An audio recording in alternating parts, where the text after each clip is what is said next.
कहते हैं कि किसी मजबूर शख्स की बद्दुआ से बचना चाहिए और ऐसे ही किसी शख्स की दुआ का भी मुतलाशी रहना चाहिए। ऐसा ही एक शख्स जो बज़ाहिर तो फकीर नजर आता था, मगर हकीकत अक्सर औकात कुछ और ही होती है। वो चलता हुआ किसी के दरवाजे पर पहुंचा और दरवाजे पर दस्तक देता है। कुछ देर इंतजार करने के बाद जब कोई जवाब नहीं आता तो वो चलकर किसी दूसरे के दर पर उम्मीद की दस्तक देता है। हुजूर, मैं मांगने वाला तो नहीं हूं, बस एक मजबूरी आन पड़ी है। अगर आप मेरी मदद कर देंगे तो अल्लाह आपका भला करेगा। अंदर से बरामद होने वाला तकब्बर और गुरूर की आग का ये शोला भड़क उठा। तो मैं क्या इसलिए कमाता हूँ कि तुम जैसे काम चोरों की मदद करता फिरूं? छुट्टी वाले दिन भी तुम लोग चैन से नहीं बैठने देते। जाओ, दफा हो जाओ और जाकर मेहनत मजदूरी करो। तुम जैसों की मदद करने का मैंने ठेका नहीं ले रखा। गुरूर और तकब्बर का बोझ एक दिन इंसान को गिरा देता है। अल्लाह के खौफ से डरो साहिब, उसकी लाठी बड़ी बेआवाज है। बदअखलाकी की बंदूक की कुछ मजीद गोलियां खाने के बाद वो बेबस आदमी वापस चला जाता है। चंद दिन गुजरने के बाद अल्लाह का करना यह हुआ कि जब यह शख्स अपनी गाड़ी पर ऑफिस जा रहा था तो रास्ते में जाते हुए इसकी गाड़ी एक्सीडेंट चूंकि सीरियस था, लिहाजा उसे हॉस्पिटल मुंतकिल कर दिया गया। कुछ फ्रैक्चर्स हुए थे, इनका मैंने ऑपरेट कर दिया है। अब इसे रिकवर होने के लिए थोड़ा टाइम लगेगा। यह आदमी मुसलसल 3 महीने तक हॉस्पिटल में एडमिट रहा। इस 3 महीने के दौरानिये में ठीक हो जाने के बाद डॉक्टर उसे डिस्चार्ज कर देता है।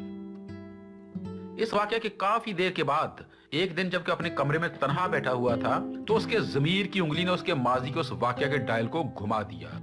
यकीनन ये मुझे उसी रवैये की सजा मिली थी जो मैंने उस बुजुर्ग आदमी के साथ अपनाया था। वो कोई मांगने वाला नहीं था बल्कि एक जरूरतमंद आदमी था। मैंने उस दिन तकब्बर और गुरूर में आकर उसकी बड़ी दिल आजारी की। शायद ये उसी की सजा थी जो मैंने 3 महीने अजियत में गुजारे थे। अपने जमीर में उठने वाली आवाज के साथ ही उसने अपनी गाड़ी बाहर निकाली और वो उस फकीर को ढूंढने के लिए निकल पड़ा। तमाम करीबी गरीबों की बस्तियों की गलियों बाजारों में जाकर उन्हें ढूंढा, लोगों से मिलकर उनकी रिहाइश के मुतल्लिक पता किया, मगर उनका कहीं सुराग नहीं मिल रहा था। फिर अचानक ये शख्स एक रास्ते पर जा रहा था कि रास्ते पर वही चलता हुआ फकीर उसे नजर आया। है अल्लाह के नेक बंदे, बड़ी मुश्किल से मैंने आपको तलाश किया है। तुम वही हो ना जो उस दिन गुरूर और तकब्बर की आग में जल रहे थे?